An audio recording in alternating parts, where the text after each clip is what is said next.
Hi friends, இன்னைக்கு நம்ம வீட்டில் என்ன லஞ்சுன்னு பார்க்கலாம் வாங்க. சுட சுட சோறு, நல்ல சூப்பரான மட்டன் கிரேவி, பார்க்கவே செம்மையாக இருக்குது. இது கூடவே மட்டன் சூப் வந்து அங்கிளுக்காக ஸ்பெஷலா. அங்கிள் சாப்பிட்டு எப்படி இருக்குன்னு சொல்லுங்க அங்கிள்.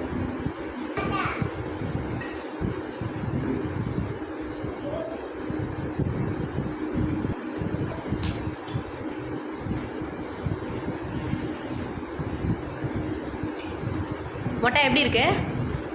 சூப்பரா? அங்கிள் எப்படி இருக்கு அங்கிள்? சூப்பரா?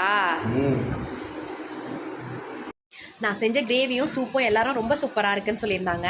அங்கிளுக்குமே ரொம்ப பிடிச்சிருந்துன்னு சொல்லியிருந்தாரு. எனக்கு ரொம்பவே ஹாப்பியாக இருந்துச்சு. நம்மளோட சேனல் சப்ஸ்கிரைப் பண்ணுங்கள், பெல் பட்டனை கிளிக் பண்ணுங்கள், மறக்காத லைக் பண்ணுங்கள்.